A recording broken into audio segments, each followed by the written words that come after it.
चिन्ना सपने में बिस्तर गीला कर दिया है। वो अचानक जग जाता है। उसका पेशाब बहकर उसकी मम्मी के मुंह में चला जाता है। चिन्ना अपने कपड़े उतारता है, पेशाब को साफ करता है, फिर कपड़े को राइस कुकर में छिपा देता है। इस तरह कोई भी उसे पेशाब करते नहीं देखता। कितना चालाक बच्चा है। लेकिन अगली सुबह मम्मी खाना बनाने की तैयारी करती है। तुम कितने चालाक लड़के हो, तुमने इसे राइस कुकर में छिपाने को किसने कहा? यह सही है, ये है दो बच्चे।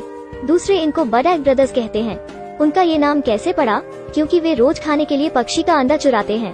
एक दिन खाने के समय जब मम्मी का ध्यान नहीं था, बड़ा भाई पैरिया चावल लेता है और जेब में छिपा लेता है। इसके बाद वे खाली मैदान में जाते हैं, चावलों को ऊंचाई पर बिखेर देते हैं। वे कौओं को बुलाने के लिए ऐसा करते हैं।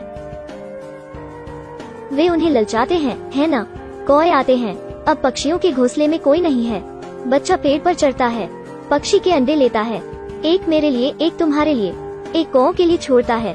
आखिर वे इसे खाते हैं। यह वाकई स्वादिष्ट है।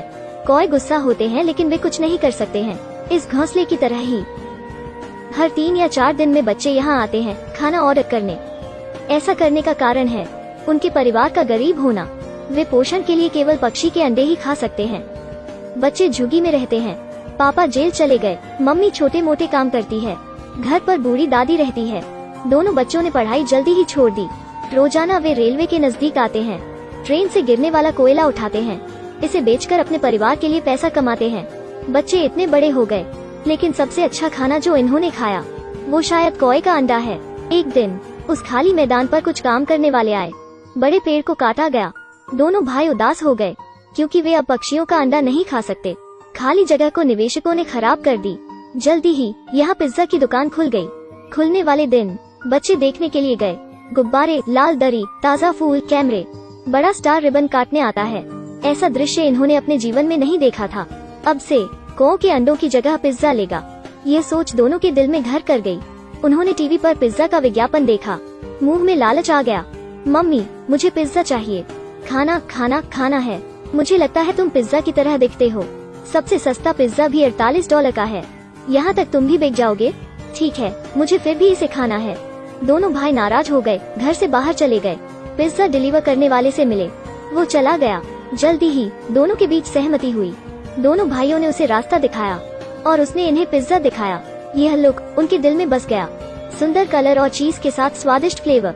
दोनों बच्चे कल्पना में खो गए। आह, इसकी सुगंध कितनी अच्छी है। डिलीवरी वाले लड़के ने उनके हाव भाव देखे। वो इतना डर गया कि वो तुरंत भाग गया। पिज्जा का एक लीफलेट छोड़ गया। बच्चे लीफलेट को लेकर घर गए। दादी ने देखा, तुरंत कहा, क्या यह पायसा नहीं है? मेरी तरफ देखो, इसे बनाते हैं। दोनों भाई सामान लाने गए। दादी ने सब्जी काटना और पाई को बेक करना शुरू किया। विज्ञापन में जैसा दिखाया वैसा किया। जल्दी ही पाई बन गई। खुशबू थोड़ी अलग थी। चीज भी खींचा नहीं जा सकता था। चलो इसे चखते हैं। ओह, ये तो बेकार सा है। बच्चों को लगा कि उन्हें मूर्ख बनाया गया है। सपने को हकीकत में बदलने के लिए वे पिज्जा खरीदने के लिए पैसे बचाने लगे। लेकिन केवल कोयला उठाने से वे 1 महीने में $48 नहीं कमा सकते हैं। उन्हें रेलवे स्टेशन पर काम करने वाले एक अंकल से मदद मांगनी पड़ी। अंकल ने लीफलेट को देखा। वे वाकई इसे चाहते हैं। वो तुरंत उन्हें एक सीक्रेट बेस पर ले गया। यहाँ टूटे कोयले का पहाड़ सा है। दोनों बच्चे बहुत खुश हैं। उन्होंने कई बैग उठाए। जब बैग भर गया तो इसे जेब में रख लिया। सब बेचने के बाद आखिर उन्हें $48 की कमाई हुई। पिज्जा उनकी आंखों के सामने था। जब वे पिज्जा की दुकान पर गए, गार्ड ने उन्हें रोका। इतने गरीब लेकिन पिज्जा खाना चाहते हो? भाग जाओ। गरीबी के कारण उन्हें दुकान में घुसने नहीं दिया गया। पिज्जा की दुकान सुंदर और चमकदार है। गंदे बच्चों का यहाँ क्या काम? दोनों भाई निराश हो गए, लेकिन उन्होंने हार नहीं मानी। अंकल से सलाह लेकर वे सच जान गए। लोग कपड़ों को देखते हैं, घोड़ा काठी को देखता है। ऐसे गंदे कपड़े पहनकर हर कोई जान जाएगा कि तुम झुग्गी के बच्चे हो। कपड़े नए पहनने पड़ेंगे। उन्होंने महसूस किया कि पिज्जा खाने के लिए उन्होंने फिर से पैसे बचाना शुरू कर दिया, नए कपड़े खरीदने के लिए। लेकिन पैसे कैसे कमाएं? उन्होंने पुराने तरीके को अपनाया। फोन लेना। पेरिया एक लड़की की छड़ी रखता, रेलवे स्टेशन पर खड़ा रहता, ट्रेन को देखता रहता। लड़का क्या करना चाहता है? ऐसा लगता है वो फोन उठाना चाहता है। भारत में झुग्गियों के बच्चे फोन नहीं खरीदते हैं, ये सब ट्रेन से ही उठाते हैं।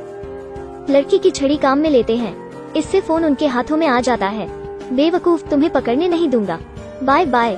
पिज्जा खाने के लिए, नए कपड़े खरीदने के लिए बडैक ब्रदर्स इस रास्ते पर निकल पड़े थे, लेकिन उनकी दयालुता से वे यह नहीं कर सकते थे। उन्हें पैसा बनाने का दूसरा तरीका ढूंढना था। उन्होंने एक छोटी कार ली, एक ड्राइवर बनकर शराबियों को घर छोड़ने के लिए। कार सही नहीं चली, बैठने पर यह टूट गई। बिना इच्छा के बच्चे सीवर लाइन का कवर चुराने की कोशिश करने लगे, लेकिन वे इसे उठा नहीं सके, असफल रहे। अंत में उनके पास कोई तरीका नहीं बचा। भाई चलो डॉग बेचते हैं। पहले के जमाने में धनवान बच्चों के डॉग $350 तक के होते थे। योजना बन गई। दोनों भाई पपी को गली में ले गए। अंकल, क्या आप डॉग खरीदना चाहते हो? कितने का है? बहुत सस्ता, $350 का। क्या? भाग जाओ। डॉग बेचना फेल हो गया। ऐसा लगता है उन्हें सही तरीके से पैसा कमाना होगा। उन्होंने विज्ञापन साफ किए, लीफलेट बांटे, साथ ही पानी के ट्रांसपोर्ट में दूसरों की मदद भी की। हालांकि ये कठिन है। जब पैसे मिले वे बहुत खुश हुए। आखिर लगातार प्रयासों के बाद उन्होंने कपड़े खरीदने के पैसे बचा लिए थे, लेकिन इस ऊंची और लग्जरी बिल्डिंग को देखकर वे वापस आ गए। ओहो, वे हमें बिल्कुल भी अंदर नहीं आने देंगे। वे दोनों रोड की तरफ मुंह करके दुखी होकर खड़े हो गए। उन्हें क्या करना चाहिए? उसी क्षण एक पैसे वाले पिता का लड़का एक मॉल के बाहर निकला। उन्होंने कपड़े खरीदे ही थे। बच्चे स्ट्रीट केक खाना चाहते हैं। उसके पापा को यह साफ सुथरा नहीं लगता, वे उसे खाने नहीं देते। उसी समय पापा अपनी जेब देखते हैं। वे मॉल में कुछ भूल जाते हैं। वे उसे लेने के लिए दौड़ते हैं। उसकी टिकिया खाने की इच्छा को देखकर पेरिया को एक आइडिया आता है। उन दो लड़कों के कपड़े सीधे खरीदना। अच्छा काम, यह बड़ा कदम है। दो भाइयों ने नए कपड़े लिए हुए थे, जो इनके झुग्गी के दोस्तों को जला रहे थे। उन्होंने कपड़े पहने और पिज्जा की दुकान में गए, लेकिन नंगे पांव जाने से उनकी गरीबी झलक रही थी। गार्ड ने उन्हें रोक दिया। इस बार मैनेजर बाहर आया। फिर से यही दो बच्चे थे। उसने इन्हें थप्पड़ मारा, थप्पड़ जो उनके गाल पर पड़ा। इसने उनके आत्मसम्मान को ठेस पहुंचा दी। लड़कों को खुद पर दया आई। सिर्फ गरीबी के कारण ही वे पिज्जा खाने के योग्य नहीं हैं। बच्चे घर जाते हुए रोने लगे। घर पर दादाजी गुजर गए। परिवार दाह संस्कार का खर्चा उठाने में भी असमर्थ था। पेरिया ने जो $48 पिज्जा के लिए रखे थे, वे अपनी मम्मी को दे दिए। इस दिन बच्चों के दिल में दुख और मानवता झलकी। आज से बच्चों ने पिज्जा के बारे में बात करना बंद कर दिया। एक दिन बडैक ब्रदर्स को पीटने का वीडियो एक रिपोर्टर के हाथ लग गया। दोनों लोगों को इसे देखकर खुशी हुई। उन्होंने इस वीडियो को काम लिया पिज्जा की दुकान वाले को ब्लैकमेल करने के लिए। इसमें बच्चों को नुकसान पहुंचाया गया था। यदि यह वीडियो बाहर आता है तो उनका बिजनेस खराब हो सकता है। बॉस को चिंता हुई। वो वीडियो को लेना चाहता था। $16,000 ज्यादा नहीं है। वो बदमाश आदमी चौंक गया। वो केवल $800 चाहता है। इस बार लालच बढ़ गया। भाई, वे कितना देंगे? $960। भाई, तुम बहुत अच्छे हो। उस आदमी ने अपने नए कपड़े पहने, खुशी से पैसे लेने गया। लेन देन के बाद समाचारों में बच्चे को पीटते हुए दिखाया जा रहा था। ऐसा लगा उसके साथी ने $1120 के कारण वीडियो मीडिया को बेच दिया। भाई, क्या मैं सही कर रहा हूँ? तुम बेवकूफ हो। जो खबर प्रसारित हुई उसने पूरे देश को चौंका दिया। वो झुग्गी में रहने वाला अचानक सुर्खियों में आ गया। रिपोर्टर उसका इंटरव्यू लेने आया।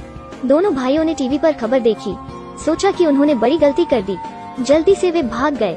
इस समय उनकी मम्मी को पता चल गया कि उसके बच्चों को पीटा गया था, लेकिन उन्हें वे नहीं मिले। चिंता में वे रोने लगी। अगले दिन पुलिस आई। आखिर नदी के किनारे बच्चे मिले। दोनों भाई माँ से लिपट गए। बच्चे बहुत डरे हुए थे, लेकिन फिर भी उन्हें कार में बैठने को कहा गया। बच्चों को पिज्जा की दुकान में ले जाया गया। इस समय दुकान के बाहर लोगों की भीड़ थी। गुब्बारे, लाल दरी और कैमरे। यह इसके उद्घाटन जैसा ही दृश्य है। दो नंगे पांव वाले बच्चों पर सबकी नजर थी। इन्हें बॉस ने रेस्टोरेंट में आमंत्रित किया था। बॉस ने बच्चों को कहा, जब भी तुम यहाँ आओगे तुम्हें हमेशा फ्री में पिज्जा मिलेगा। यह उसका इनाम है। हर किसी को एक बड़ी बात दिखाने के लिए। लेकिन बच्चों को नहीं पता आखिर वे अपने सपनों का पिज्जा खा सकते हैं। फिर भी एक निवाला लेते हुए उन्हें अजीब लगा। उन्होंने कहा, यह उतना स्वादिष्ट नहीं है जितना सोचा था। दादी माँ की रेसिपी जितना स्वादिष्ट नहीं।